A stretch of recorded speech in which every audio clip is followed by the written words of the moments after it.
tudo bem? Eu vou bem, eu vou bem. E vocês estão bem também? E aí, estão preparados para mais uma aula de matemática com tia Tati, dando ainda continuidade no estudo que é saboroso, né? Vocês sabem qual é? Sobre fração. Isso aí. Então hoje a gente vai falar da relação fração e divisão. Mas antes vamos relembrar aqui a definição de fração. O que seria uma fração? E aí?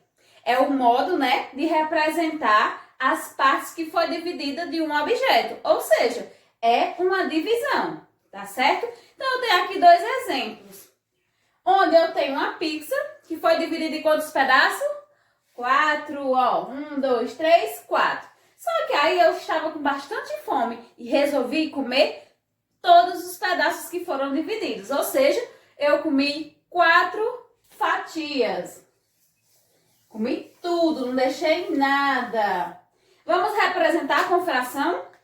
Minha pizza foi dividida em quantos pedaços? 4. Lembra que a gente representa a quantidade de vezes que foi dividida é em baixo, no denominador, debaixo, 4. Em cima é a quantidade que eu comi, que eu tirei, tá? Quantas foi que eu comi? 4. Olha só, eu tenho 4 e o 4 embaixo. Isso aqui é uma divisão. Eu posso ler o seguinte: 4 dividido por 4. Eu tenho 4 pedaços para 4 pessoas. Cada um vai ficar com quanto? Com 1. Então, isso significa dizer que eu vou ter um todo, tá? Então, eu posso representar assim, mas como não dá para dividir, eu deixo um 1, que é igual a 1 inteiro, como a gente já viu. Agora, eu tenho aqui 2 bolos. Cada bolo foi dividido em 4 pedaços. Aí, eu convidei aí, né, meu amigo, e ele tava com bastante fome também. E ele resolveu comer tudo, não deixou nem um pedacinho pra mim. Então, ó, comeu esse bolo todinho. Depois, comeu esse também. Vamos representar com fração? Vamos lá. Então, ele comeu quantos? 8.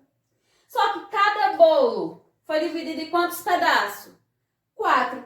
Então, a quantidade que foi dividida em cada bolo, eu coloco em baixo. E a quantidade que ele comeu em cima, no numerador, em cima.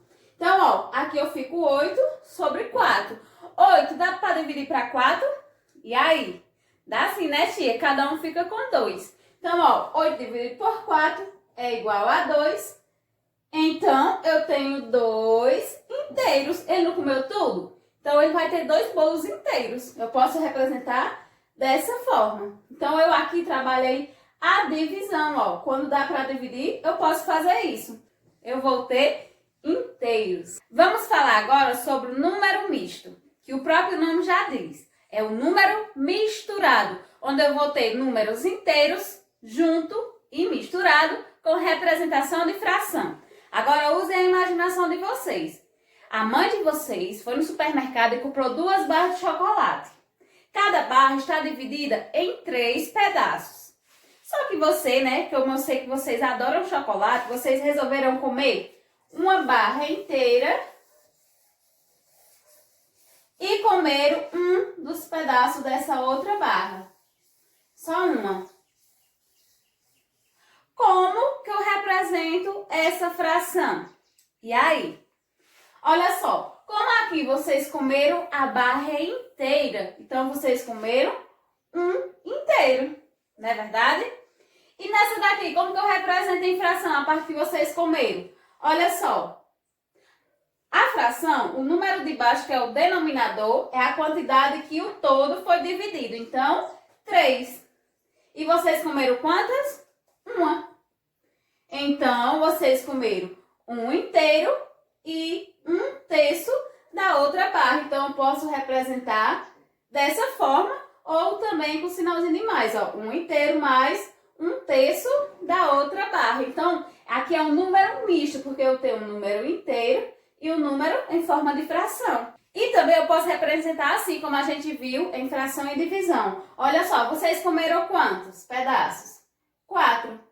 Mas cada barra está dividida em quantas partes? 3.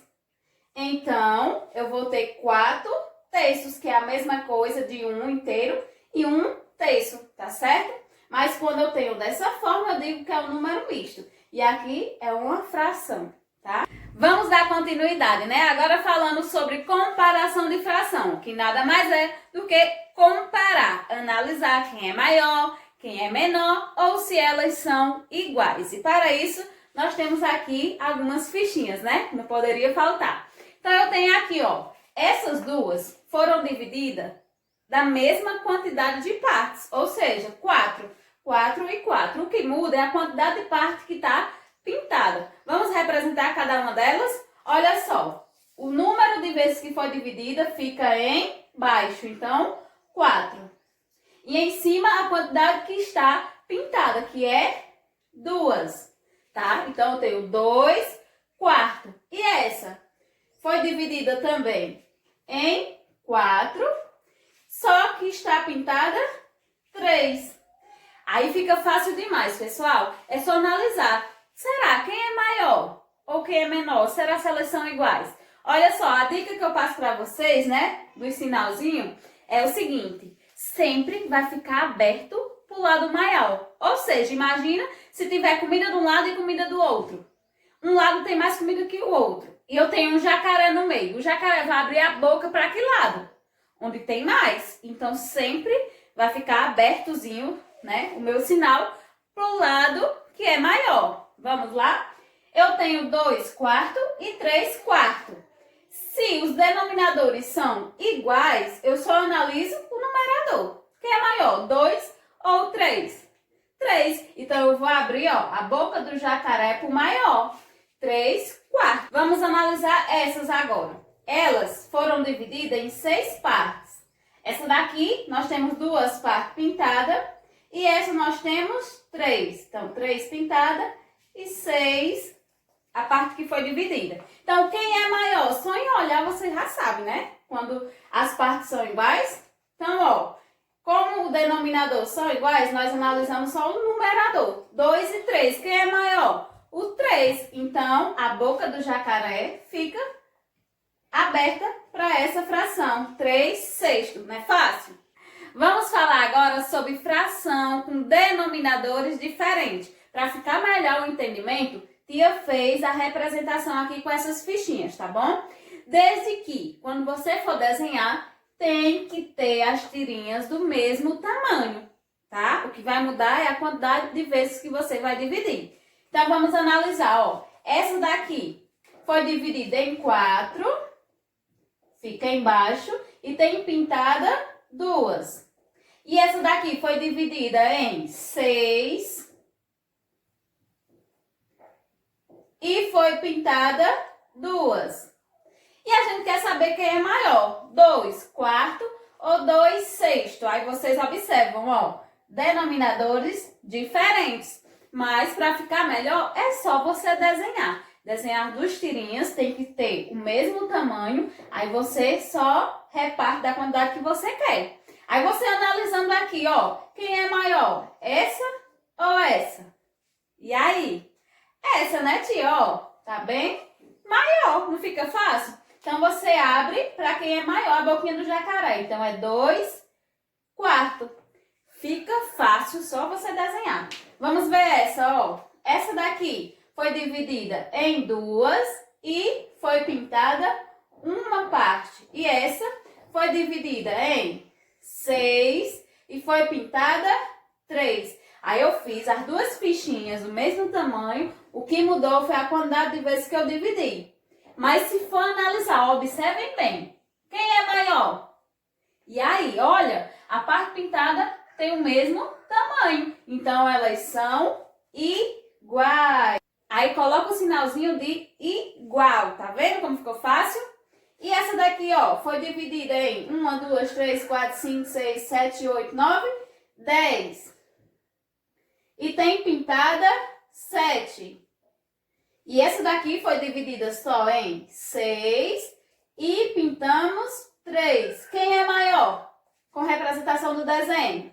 Essa, né, tia? Então, vai ficar aberto para os 7 décimos, que é maior. Então, eu deixo a dica, desenhe, tá? 2 tirinhas do mesmo tamanho, aí você divide de acordo com a fração que você tem. Aí você analisa qual delas tem a parte pintada maior, como a gente fez aqui, combinado? Será que daria para nós compararmos frações com denominadores diferentes utilizando a nossa reta numérica? Daria sim, fica fácil também. Essa reta numérica eu dividi em 7 partes e essa em 5. Só que tem um detalhe, igual o desenho, elas têm que ter o mesmo tamanho, tá? O que vai mudar é a quantidade de vezes que eu dividi. Essa foi dividida em 5 e essa foi dividida em 7, tá? Aí eu quero saber, quem é maior? 2 sétimos ou 4 quintos? Aí nós vamos marcar na nossa reta numérica. 2 sétimos fica aqui, ó, tá? E 4 quintos aqui. Aí imagina, ó, quem é maior? Daqui pra cá, 2 sétimos, ou daqui pra cá, 4 quintos. 4 quintos, né, ó, que é bem maior. Então, só é abrir a boquinha do jacaré para 4 quintos. Também não fica fácil? Então, eu espero que vocês tenham gostado dessa aula. Pratiquem fazendo as atividades de vocês. Não deixem atividades atrasadas. Um beijo e até nosso próximo encontro.